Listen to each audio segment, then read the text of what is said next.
بسم اللہ الرحمن الرحیم۔ السلام علیکم ورحمۃ اللہ وبرکاتہ۔ کیا کوئی اہم خبر ہے فردوس؟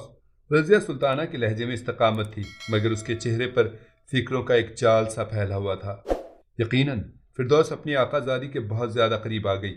شہزادہ عالم کا کمرہ امراء سلطنت سے بھر گیا تھا اور وہاں ملکہ ہند بھی موجود تھیں۔ فردوس کا انداز گفتگو سرگوشیانہ تھا۔ کیا تو اس کمرے میں داخل ہو گئی تھی؟ شہزادی نے گھبرا کر پوچھا۔ یہ کیسے ممکن ہے شہزادی حضور؟ فردوس نے چونک کر کہا۔ رضیہ سلطانہ اپنی بات پر شرمسار سی نظر آنے لگی۔ بند کمرے میں ہونے والی گفتگو سنی تو نہیں جا سکتی تھی، مگر اس کے بارے میں اندازہ ضرور کیا جا سکتا ہے۔ فردوس نے سلسلہ کلام جاری رکھتے ہوئے کہا۔ شہزادی نے استفہامیہ نظروں سے اپنی رازدار کنیز کی طرف دیکھا۔ شہزادہ رکن الدین کی بے وقت آمد اور پھر اس کے مخصوص کمرے میں ترک سرداروں کا اجتماع بڑی حیران کن بات ہے۔ فردوس ایک تعلیم یافتہ اور ذہین کنیز تھی۔ وہ اس غیر معمولی صورتحال کو محسوس کیے بغیر نہ رہ سکی۔ اس واقعے کو آسانی سے نظر انداز نہیں کیا جا سکتا۔ میری آنکھیں کھلی ہوئی ہیں فردوس۔ رضیہ سلطانہ نے دیوار پر آویزاں اس شمشیر کی طرف دیکھتے ہوئے کہا جو رتن بور کی فتح کے بعد سلطان التمش نے اپنی محبوب بیٹی کو تحفے کے طور پر دی تھی، اور میرا دماغ بھی جاگ رہا ہے۔ کنیز کی دعائیں شہزادی عالیہ کی فتح و نصرت اور سر بلندی کے لیے وقف ہیں۔ فردوس نے سر جھکا دیا۔ رضیہ سلطانہ کچھ دیر تک خوابگاہ میں ٹہلتی رہی۔ فردوس نے دیکھا کہ سلطان التمش کی جانشین اپنے خیالات میں اس طرح غرق تھی کہ اسے گرد و پیش کا بھی ہوش تک نہیں تھا۔ یکایک شہزادی کے قدم رکے اور آنکھیں فردوس کے چہرے پر مرکوز ہو گئیں۔ کچھ دیر تک رضیہ سلطانہ اسی حالت میں کھڑی رہی، پھر آہستہ سے بولی، جمال الدین یاقوت کہاں ہے؟ پہرے پر موجود ہے۔ فردوس نے کسی تاثر کے بغیر عرض کیا، اس سے کہو کہ میرے دربار خاص میں حاضر ہو۔ شہزادی نے اپنی کنیز کو حکم دیا اور خوابگاہ سے نکل کر اس طویل و عریض کمرے کی طرف چلی گئی جہاں وہ دہلی کی ضرورت مند اور شکستہ حال خواتین سے ملاقاتیں کرتی تھی۔ کچھ دیر کے بعد فردوس جمال الدین یاقوت کو لے کر دربار خاص میں داخل ہوئی اور خود اس پردے کے پیچھے چلی گئی جہاں شہزادی رضیہ سلطانہ ایک زرنگار کرسی پر جلال شاہی کے ساتھ جلوہ افروز تھی۔ حبشی زادہ اس طرح دربار خاص میں داخل ہوا تھا کہ اس کی آنکھیں فرش پر جمی تھیں، مگر جسم ایک تنی ہوئی کمان کی طرح تھا۔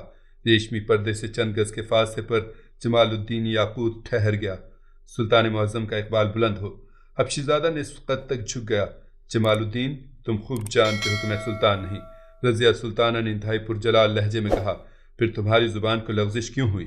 سلطان کا جانشین بھی سلطان ہی ہوتا ہے، جمال الدین نے پورے اعتماد کے ساتھ کہا اور سیدھا ہو گیا۔ میری زبان مجھے کبھی دھوکہ نہیں دیتی۔ شہزادی رضیہ سلطانہ حبشی زادے کو دیکھتی ہی رہ گئی۔ اس کا جواب بھی عجیب تھا اور طرز گفتار بھی، لہجے میں مردانگی بھی تھی اور غنائیت بھی۔ اس کے الفاظ سننے والے کو دل میں اترتے محسوس ہوتے تھے، شمشیر کی طرح اس کی زبان میں بھی کاٹ تھی۔ کیا تم میرے حکم پر کسی بے گناہ کو قتل کر سکتے ہو؟ شہزادی نے اپنے محافظ خاص سے سوال کیا۔ ہرگز نہیں۔ جمال الدین یاقوت حبشی نے ایک لمحہ سوچے بغیر جواب دیا۔ نہ اس کی زبان میں لڑکھڑاہٹ تھی اور نہ چہرے پر شرم و ندامت کی ہلکی سی جھلک۔ یہ تو کھلی نافرمانی ہے۔ یکایک شہزادی غضبناک ہو گئی تھی۔ پتہ نہیں بابا محترم نے تمہارا انتخاب کیوں کیا؟ میں سلطان معظم کے فیصلے پر لب کشائی کی جرت نہیں رکھتا۔ شہزادی کے غصے نے حبشی زادے کو ذرا بھی متاثر نہیں کیا تھا۔ اگر میں یہ کہوں کہ جس شخص کے قتل کا حکم دیا جا رہا ہے وہ سلطان کا بدترین دشمن ہے۔ رضیہ سلطانہ نے اسی قہر آلود لہجے میں جمال الدین یاقوت سے ایک اور سوال کیا، پھر حکم کا انداز بدل جاتا ہے۔ حبشی زادے نے بھی اسی سکون اور اطمینان کے ساتھ جواب دیا، اگر خدا مجھے اختیار دے کہ میں سلطان معظم کے اس دشمن تک پہنچ سکوں تو پھر اس زمین پر ایک ہی شخص کا وجود باقی رہے گا، یا میرا یا اس دشمن کا۔ جمال الدین یاقوت کے لہجے میں سچائی کی ایک ایسی آگ روشن تھی کہ رضیہ سلطانہ بھی اس کی تپش محسوس کیے بغیر نہ رہ سکی۔ میری زندگی میں ممکن نہیں کہ آقائے نعمت کا دشمن اپنے عافیت قدے میں سکون کی گہری نیند سوتا رہے۔ اگر میرے دست و بازو سلامت رہے تو میں اس کے شبستان نشاط کی بنیادیں تک کھود ڈالوں گا، اور اگر تم ایسا نہ کر سکے، شہزادی کا غصہ آہستہ آہستہ ختم ہوتا جا رہا تھا، تو پھر سلطان ذیشان کو اپنے اس نمک خوار کی لاش پر ماتم کرنا ہوگا۔ حبشی زادے کی منطق بہت سادہ تھی اور اس کی گفتگو میں کوئی الجھاؤ نہیں تھا۔ سلطان عالی قدر بہتر جانتی ہیں کہ فتح سے ہمکنار ہونے والے بھی آدمزاد ہوتے ہیں اور شکست کھانے والے بھی بنی نوع انسان سے تعلق رکھتے ہیں۔ میں بھی ایک انسان ہوں، اس لیے میری ناکامی پر بھی کسی کو تعجب نہیں ہونا چاہیے۔ ہاں، میرے جذبے اور نیت کو دیکھنا ضرور چاہیے۔ میں نے کس طرح اپنے دشمن کا تعاقب کیا، کس انداز میں اس پر جھپٹا، کتنی دیر لڑا اور پھر کس طرح مار ڈالا گیا۔ مرتے وقت خوف و دہشت سے میری آنکھوں کی پتلیاں کانپ رہی تھیں یا میرے چہرے پر شجاعت و مردانگی کی آگ روشن تھی۔ رضیہ سلطانہ لاجواب ہو کر رہ گئی۔ اس نے اپنی کنیز کی طرف دیکھا۔ فردوس بھی حیرت و سکوت کے عالم میں جمال الدین یاقوت کی گفتگو سن رہی تھی۔ شہزادی کا زاویہ نظر بدل گیا۔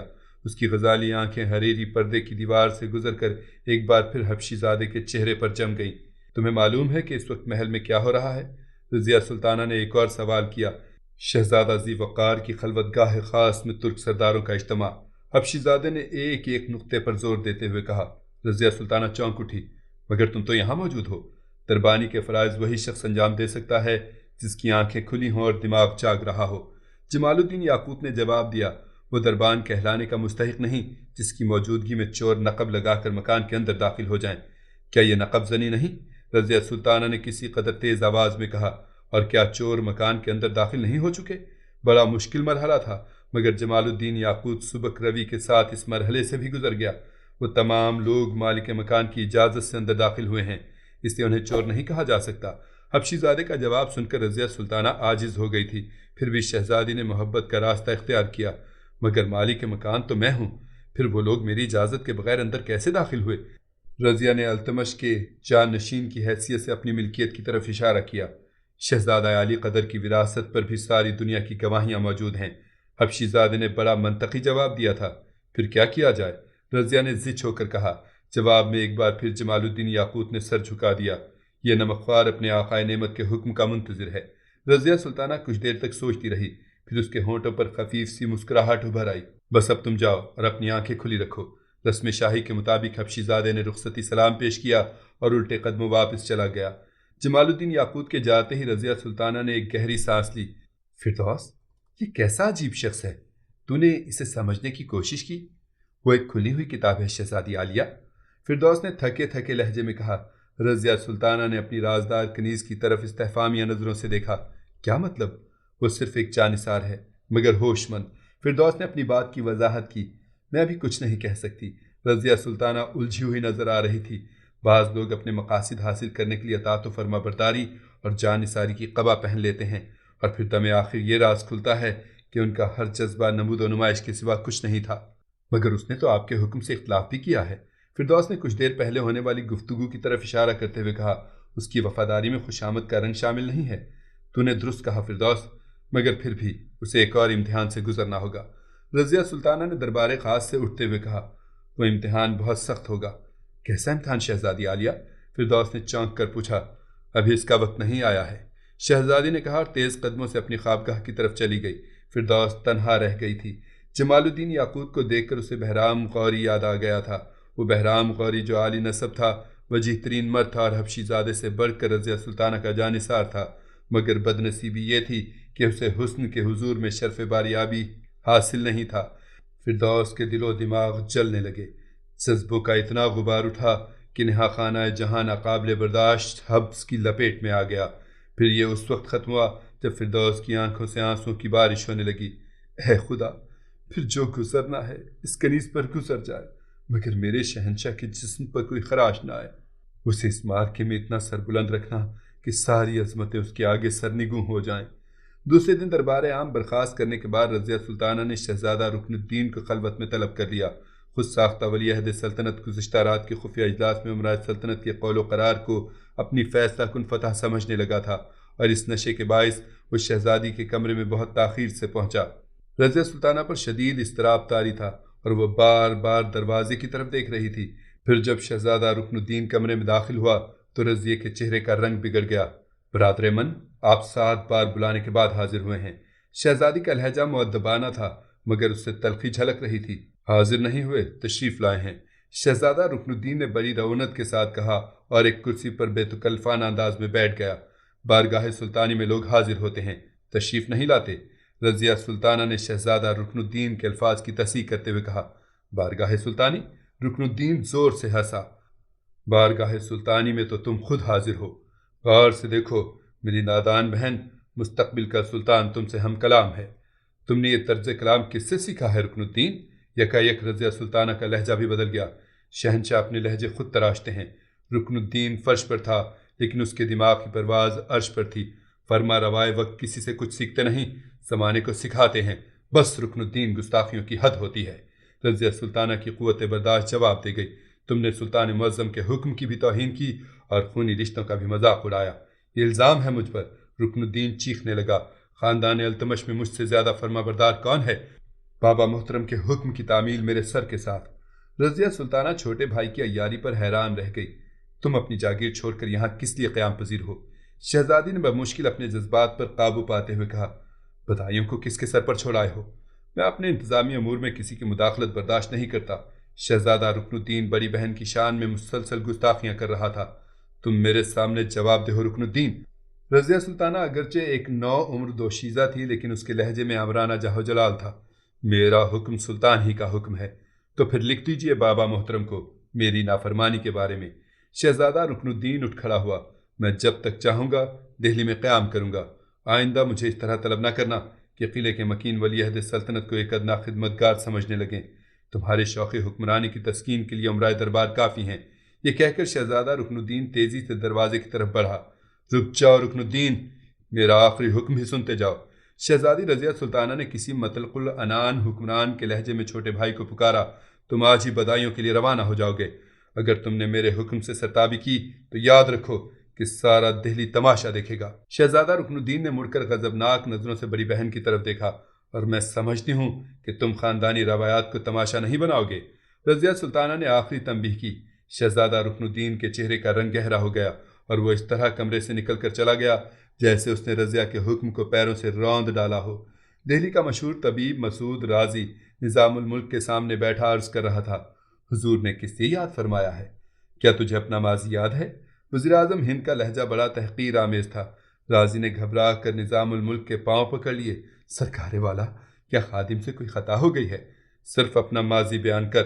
اب وزیر اعظم کے لہجے میں رنگ قہر بھی شامل ہو گیا تھا۔ مجھے خوب یاد ہے کہ جب میں ایران سے دہلی آیا تھا تو خشک روٹی میرا مقدر تھی اور بے در و دیوار کا مکان میرا دواخانہ۔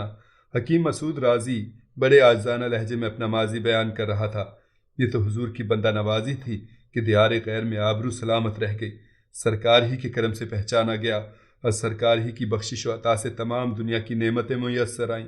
اگر دنیا نے جالینوس اور بو علی سینا کہہ کر پکارا تو یہ بھی حضور ہی کا صدقہ ہے۔ حکیم مسعود رازی کے آباء و اجداد آتش پرست تھے اور علم طب میں خاص مہارت رکھتے تھے۔ شکست ایران کے بعد یہ گھرانہ مسلمان ہو گیا۔ مسعود رازی اس خاندان کا وارث تھا۔ رازی نے دنیا کے خوفناک ترین زہروں پر تحقیق کی تھی اور انہی زہروں سے اس نے ایسی دوائیں تیار کی تھیں جنہیں وہ اپنی زبان میں آب حیات کہتا تھا۔ رازی کا قول تھا کہ وہ موت پر تو قابو نہیں پا سکتا مگر 100 سالہ بوڑھے کو چند ماہ میں 25 سالہ جوان کی طاقت سے ہمکنار کر سکتا ہے۔ یہ ایک منفی طریقہ علاج تھا جس کی اسلامی دنیا میں قدر و منزلت نہ ہوگی۔ مسعود رازی فطرتاً ایک حریص انسان تھا۔ عرب، عراق اور مصر کی زمین کو اپنے لیے ناسازگار پا کر وہ سیم و زر کی تلاش میں دہلی آ پہنچا اور کئی سال تک فاقہ کشی کی زندگی گزارتا رہا۔ آخر ایک دن نظام الملک تک اس کی رسائی ہو گئی۔ وزیراعظم ہند نے رازی کے دعوے کو بغور سنا اور پھر ان رنگین طبع امیروں پر بھی اس کے نسخے آزمائے گئے جو تاحشر جوان رہنے کے آرزومند تھے۔ رازی کے زہریلے مرکبات نے تھکے ماندے سرمایہ داروں میں زندگی کی نئی لہر دوڑا دی۔ نتیجتاً خود اس کا گھر بھی دولت سے بھر گیا۔ اب رازی والی ہند کی بارگاہ میں شرف باریاب بھی چاہتا تھا مگر سلطان التمش جیسے نیک سیرت حکمران کو ایسے علم سے کوئی دلچسپی نہیں تھی جو عوام الناس کو فائدہ نہ پہنچا سکے۔ اس ناکامی کے باوجود حکیم مسعود رازی وزیروں، امیروں اور رئیسوں کے طبقے کا سب سے بڑا طبیب تھا۔ نظام الملک بڑا شاطر انسان تھا۔ جب رازی اس کے احسانات کا اعتراف کر چکا تو دوبارہ وزیراعظم ہند کے لبوں کو جنبش ہوئی۔ آج میں تجھ سے اپنے ایک ایک احسان کا بدلہ چاہتا ہوں رازی۔ حکم دیجیے بندہ نواز۔ دنیا پرست رازی اس قدر جھک گیا کہ اس کا سر فرش سے ٹکرانے لگا۔ تو نے مجھ سے یہ بھی کہا تھا کہ 25 سالہ جوان کو اس طرح قبر میں پہنچا سکتا ہوں کہ اس کی موت پر قتل کا گمان نہ ہو۔ نظام الملک نے حکیم رازی کو اس کے الفاظ یاد دلائے۔ آزمائش شرط ہے حضور، غلام کے اس دعوے کو بھی حرف بحرف درست پائیں گے۔ رازی نے انتہائی پرجوش لہجے میں کہا۔ تو پھر میرے کچھ دشمنوں کو قتل کر دے رازی۔ نظام الملک نے کسی جھجک کے بغیر اپنا مدعا بیان کر دیا، مگر اس طرح کہ وزیراعظم ہند کے دامن پر ان کے خون کی کوئی چھینٹ نہ آئے۔ 3 مہینے میں آپ کے تمام دشمن ہلاک ہو جائیں گے اور دنیا کا کوئی طبیب یہ ثابت نہ کر سکے گا کہ ان کی موت زہر کھانے سے واقع ہوئی ہے۔ حکیم مسعود رازی نے مسکراتے ہوئے کہا۔ زرپرست طبیب ہنسی خوشی ان لوگوں کے قتل پر آمادہ ہو گیا جن کے نام تک اسے معلوم نہیں تھے۔ تو پھر تجھے شاہی طبیب کا منصب مبارک ہو۔ نظام الملک نے راضی کی نفسیاتی کمزوری سے فائدہ اٹھاتے ہوئے کہا، بس حضور، یہی ایک خواب راتوں کو سونے نہیں دیتا۔ راضی کی سب سے بڑی خواہش تھی کہ وہ دربار شاہی سے وابستہ ہو کر طبیب خاص کے درجے تک پہنچ جائے۔ تو پھر اپنی آنکھیں بند کر لے، تیرے خواب کی تعبیر تجھے مل جائے گی۔ نظام الملک نے با اختیار حکمران کے لہجے میں کہا۔